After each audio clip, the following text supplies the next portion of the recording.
Welcome, my friends. Today, we are not simply talking about a famous Hollywood actor.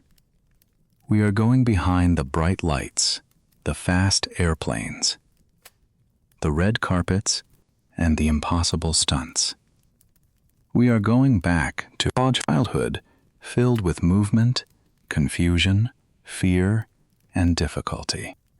We are going to meet a boy who struggled to read, changed schools again and again, and often felt that he did not belong anywhere. Then we will follow that boy as he becomes one of the most successful and disciplined movie stars in history. This is the story of Tom Cruise. But this is not only a biography. It is a story about what happens when pain becomes energy, when weakness becomes training, and when a person decides that fear will not control the direction of his life. It is also a chance for you to improve your English through a clear and emotional story. Listen carefully. Notice the words, the rhythm, and the simple sentences. You do not need to understand every word. Just stay with the story. Before we begin, tell us in the comments, where are you listening from? And what time is it there? And if you enjoy learning English through real human stories, remember to subscribe. Now, let us begin. Tom Cruise was born Thomas Cruise Mapother IV on July 3, 1962, in Syracuse, New York. His mother, Mary Lee, worked as a special education teacher. His father, Thomas Mapother III, was an electrical engineer. From the outside, this may sound like a stable family. But Tom's childhood was not stable. Money was often tight. His father's work took the family from place to place. Tom and his 3 sisters repeatedly had to leave one town, enter another school, and begin again. A new classroom can be exciting for some children. For Tom, it often meant another test, new teachers, new classmates, new rules, new chances to be misunderstood. He also struggled with reading. Words on a page did not come easily to him. He later spoke publicly about dyslexia and about the shame he felt when schoolwork became difficult. Other children could read a passage and move forward. Tom sometimes had to fight through each sentence. He worried that people would think he was unintelligent. That fear can become very heavy for a child. Imagine sitting in a classroom while other students finish their work. Imagine looking down at the page and feeling that the page is fighting you. You know that you are trying, but the teacher may not see the effort. Your classmates may only see the mistake. Tom learned to protect himself. He watched people closely. He studied their voices, faces, and movements.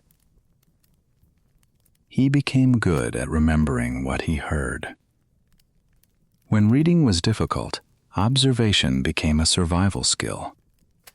Years later, that same skill would help him understand characters, repeat complicated movements, and remember scenes. There was another source of fear at home. Tom later described his father as a bully and spoke about a childhood in which he did not always feel safe. His parents' marriage eventually ended, and his mother became the center of the family.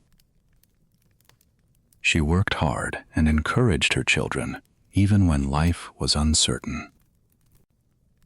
Tom respected her deeply. She did not tell him that success would be easy.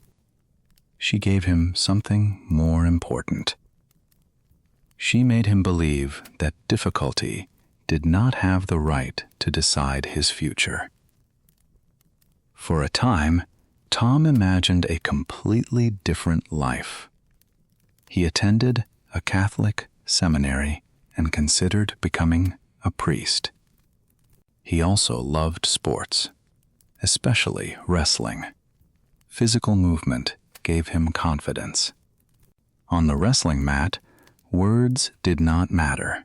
Effort, speed, balance, and courage mattered.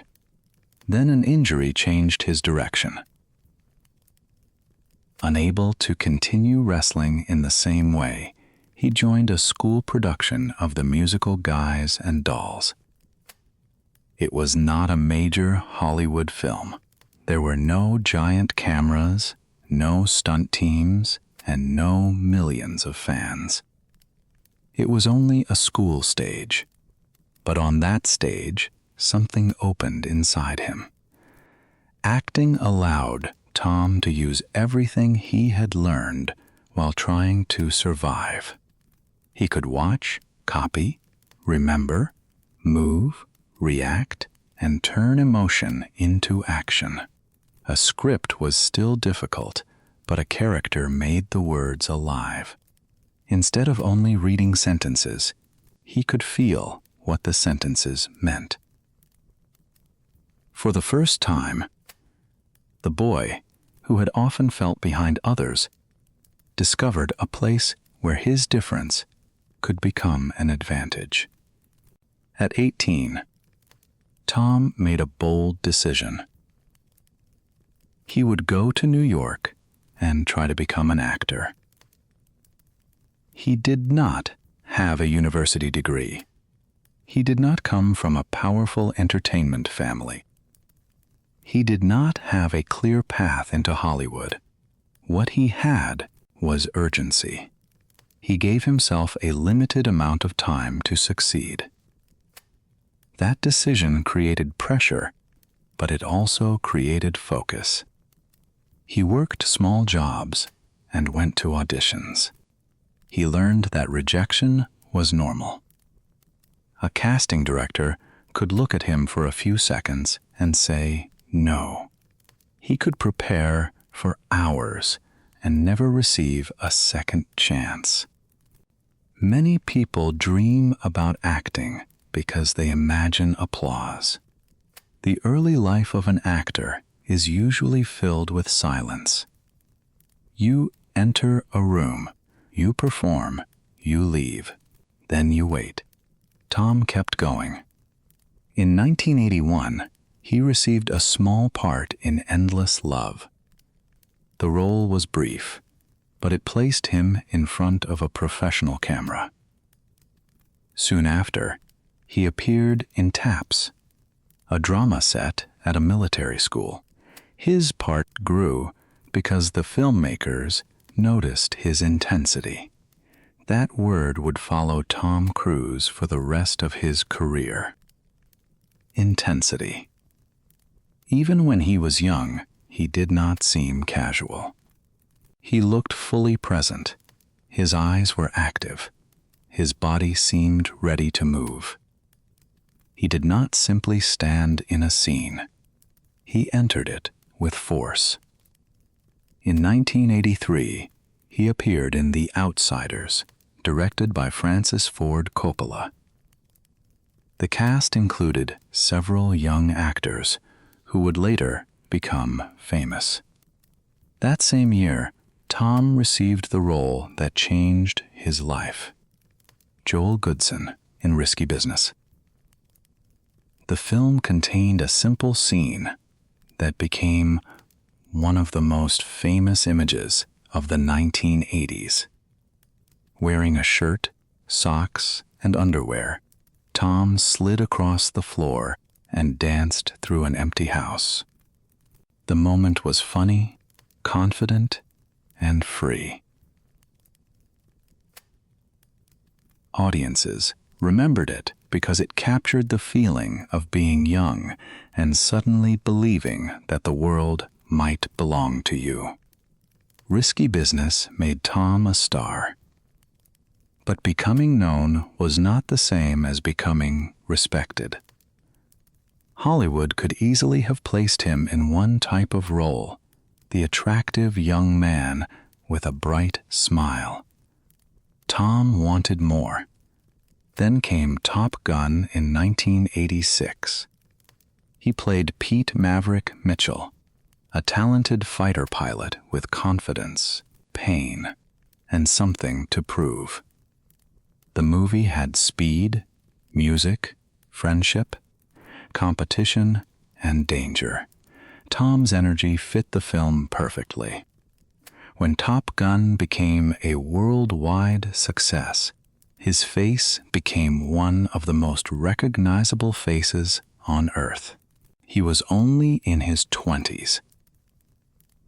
Success at that age can be dangerous. It can convince a person that talent is enough. Tom seemed to reach a different conclusion. He understood that one hit film could make him famous, but only difficult choices could build a lasting career. He began working with respected directors and powerful co-stars. In The Color of Money, he acted beside Paul Newman. In Rain Man, he worked with Dustin Hoffman. Tom's role in Rain Man was less unusual than Hoffman's, but it was essential. He played a selfish young man who slowly begins to understand his autistic brother. The emotional change had to happen step by step. The film won the Academy Award for Best Picture. More importantly for Tom, it showed that he could carry a serious human story. In 1989, he took an even greater risk with Born on the 4th of July. He played Ron Kovich, a real Vietnam War veteran who returned home paralyzed and later became an anti-war activist. The role required Tom to remove much of the charm that had made him famous. He had to show anger, physical pain, disappointment, shame, and political awakening. The performance earned him his first Academy Award nomination for acting. This was an important turning point. Tom Cruise was no longer only the young pilot from Top Gun. He was an actor willing to enter uncomfortable emotional territory. During the 1990s, he built one of the strongest runs of films in modern Hollywood. He played a military lawyer in A Few Good Men. He became a young attorney trapped inside a dangerous company in the firm. He entered a dark and unusual world in Interview with the Vampire. In Jerry Maguire, he played a sports agent who loses his position and must rebuild his career and his values. Jerry Maguire gave audiences another side of him. The character was ambitious, nervous, romantic, selfish, generous, and confused. He wanted success, but he also wanted to become a better man. Tom received another Academy Award nomination. Then, in Magnolia, he played a loud, motivational speaker whose public confidence hides old emotional wounds. The performance was disturbing and vulnerable. It brought him a third acting nomination. By the end of the decade, Tom had proved that he could perform in action, romance, drama, comedy, and psychological stories. But another decision would change not only his career, but also the way movie stars used power. In 1996, he produced and starred in Mission Impossible. Producing meant taking responsibility beyond acting. He had to think about the script, the director, the cost, the schedule, the marketing, and the audience. He was no longer waiting for a studio to build a movie around him. He was helping build the movie himself. The first Mission Impossible film included a famous scene inside a secure room. Tom's character hangs from the ceiling, trying not to touch the floor. The scene is almost silent. There are no explosions. The tension comes from control. One small drop of sweat could destroy the mission. That image is also a good picture of Tom Cruise's career. High pressure, total concentration. No unnecessary movement. The film became a major success and began a series that would continue for decades. With each new chapter, Tom pushed the action further. He climbed, ran, drove, flew, jumped, and trained for increasingly complex sequences. It is important to say this clearly. Movies are made by teams. Tom works with professional stunt coordinators, pilots, engineers, camera operators, safety experts, and many other specialists. He does not create these scenes alone. But he is unusual because he performs many major stunts himself and prepares for them with extraordinary seriousness. For Mission Impossible 2, he climbed on cliffs. For Ghost Protocol, he worked high outside the Burj Khalifa in Dubai. For Rogue Nation, he held on to the side of an aircraft during takeoff. For Fallout, he trained to fly a helicopter and completed a high-altitude parachute jump. During one building jump, he broke his ankle, but still finished the movement before stopping. For Dead Reckoning, he rode a motorcycle from a specially built ramp on a mountain and opened a parachute in the air. The stunt required months of preparation, hundreds of practice jumps, and careful work from the entire production team. Why would a world-famous actor accept that kind of physical risk? Part of the answer is simple. Tom believes audiences can feel the difference between pretending and experiencing. When his face is visible during a dangerous movement, the viewer understands that the moment has real weight. The fear in the body is not completely imaginary. But there may be a deeper answer, too. The child who once lived with uncertainty grew into an adult who tries to control every detail. Training creates order. Rehearsal reduces surprise. Preparation turns fear into a plan. This strength helped him build a remarkable career. It may also explain why he can appear intense to people around him. When someone gives everything to a goal, that energy can inspire others. It can also make life difficult when the world refuses to follow the plan. Tom's personal life often became public. He married actress Mimi Rogers in 1987, and the marriage ended in 1990. Later that year, he married Nicole Kidman after they worked together on Days of Thunder. They adopted 2 children and appeared together in several films. Their marriage ended in 2001. In 2005, Tom began a relationship with actress Katie Holmes. During an appearance on the Oprah Winfrey Show, he expressed his excitement by jumping on a couch.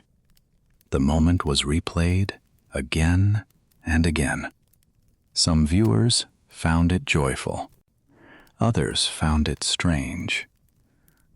What may have been a few seconds of uncontrolled happiness became a symbol used to judge his entire personality. That same year, he entered a public argument about psychiatry and antidepressant medicine.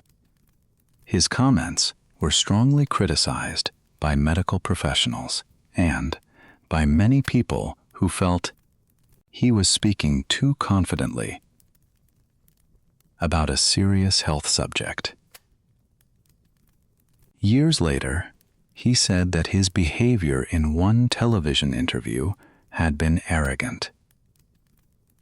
The period showed how quickly public opinion can change. For years, Tom had been presented as the perfect movie star, controlled, energetic, successful, and charming. Suddenly, the media story became very different. His beliefs, especially his connection to the Church of Scientology, received intense attention. In 2006, Paramount ended its long production relationship with him. For many actors, this could have been the beginning of the end. Tom responded in the way he had responded to difficulty since childhood. He went back to work. He helped revive United Artists and continued choosing demanding projects. Not every movie succeeded. Some films disappointed audiences. But he slowly rebuilt the relationship between his public image and his work. A surprising comedy performance in Tropic Thunder reminded people that he could laugh at himself. In the film, he wore heavy makeup, moved wildly, and played an angry studio executive. The role was far from the clean, heroic image people expected. Then came action films such as Jack Reacher, Oblivion, and Edge of Tomorrow. Edge of Tomorrow was especially important. Tom played a fearful officer who repeatedly dies in battle and wakes up to fight the same day again. At first, the character is not brave. He becomes brave through failure, repetition, and training. In a way, it was the perfect Tom Cruise story. Fall, learn, return, repeat. His greatest comeback arrived in 2022 with Top Gun Maverick. More than 3 decades had passed since the original Top Gun. A sequel could easily have become a weak memory of the past. Tom waited until he believed the story and technology were ready. The actors trained so cameras could capture them inside aircraft during real flight. The film used practical aviation work to create a physical experience for the audience. Top Gun Maverick was released at a difficult moment for theaters. The world was still recovering from the effects of the COVID-19 pandemic, and many people had become used to watching new films at home. Tom strongly supported a theatrical release. The result was enormous. The film became the biggest commercial success of his career and was nominated for the Academy Award for Best Picture, giving Tom his fourth competitive Oscar nomination, this time as a producer. People called him one of the last true movie stars, but that phrase can hide the real lesson. He did not remain important simply because he had once been famous. Fame from the 1980s could not guarantee success in the 2020s. He remained important because he kept learning about cameras, aircraft, editing, sound, storytelling, marketing, and audience expectations. He treated filmmaking not as a job he had already mastered, but as a craft he still needed to study. In 2025, Mission Impossible: The Final Reckoning continued the long story of Ethan Hunt. The film included major underwater and aerial sequences and was presented as a powerful culmination of nearly 30 years of mission. Impossible cinema. That same year, Tom received an honorary Academy Award. The Academy recognized his commitment to filmmaking, his support for the theatrical experience, and his body of work. After 4 competitive nominations across acting and producing, he finally held an Oscar. The moment was not simply a reward for one performance. It recognized more than 4 decades of persistence. Think about the distance between the beginning and that moment. A boy who struggled with words became a man who helped control some of the largest productions in the world. A child who kept entering new schools became an artist recognized almost everywhere. A young actor who could have disappeared after one period of public criticism rebuilt his career through patience, technical knowledge, and work. But no life is a perfect victory story. Tom Cruise remains a private and complicated public figure. His religious beliefs continue to create debate. His marriages ended. Some parts of his family life are not publicly clear, and it is better not to invent answers where confirmed facts do not exist.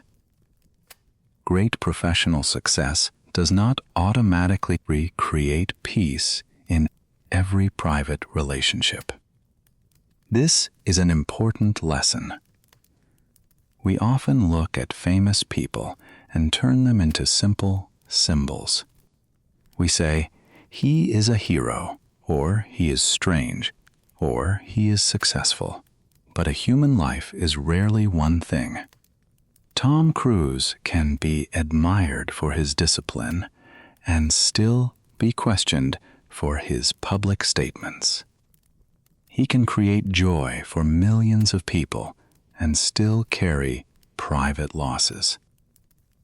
He can appear fearless on screen while using preparation to manage fear. Courage does not mean that fear disappears.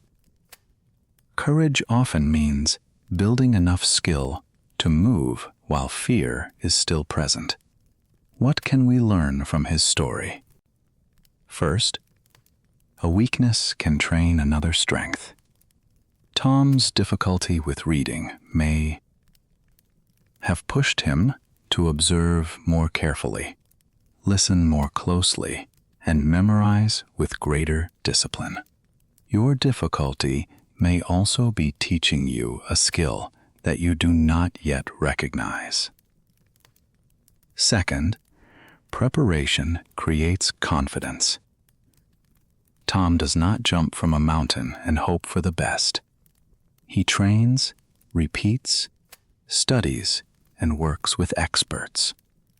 Real confidence is usually built before the important moment arrives. Third, one public failure does not have to become your final identity. During the middle of the 2000s, many people believed his reputation had been permanently damaged. He did not repair it with one interview. He repaired it through years of consistent work. Fourth, success must keep changing. The young Tom Cruise succeeded through energy and charm. The older Tom Cruise succeeded through production knowledge, physical preparation, leadership, and an understanding of audiences. What brings you success at 20 may not be enough at 40 or 60. You must continue becoming a new version of yourself. Finally, give respect to the work. Tom's career shows that excellence is not a feeling. It is a daily practice. It is arriving prepared. It is learning what happens behind the camera. It is repeating a movement until the team can perform it safely. It is caring about details that most people will never notice. You may never fly a fighter jet. You may never hang from an aircraft or stand on a red carpet. NARPS. But you have your own mission. Perhaps your mission is learning English. Perhaps it is starting a business, caring for your family, changing your health, or returning to a dream you once left behind. You do not need to become Tom Cruise. You only need to understand the principle at the center of his story. Fear becomes smaller when the work becomes stronger. The frightened child did not disappear. He learned how to move forward with him. The student who struggled to read did not wait for the world to become easier. He trained himself to become more prepared. The actor who was mocked and criticized did not demand that everyone love him. He returned to the craft that had given his life direction, and after more than 40 years, the world was still watching. If this story touched you, tell us in the comments. Which part of Tom Cruise's journey stayed with you the most? Was it the child who struggled at school? The young actor who faced rejection? The star who rebuilt his career? Or the older filmmaker who continued learning when he had nothing left to prove? Please like this video and subscribe if you enjoy learning English through powerful life stories. Thank you for spending this time with us. Keep listening, keep learning, keep moving forward. And remember, your beginning does not decide your ending.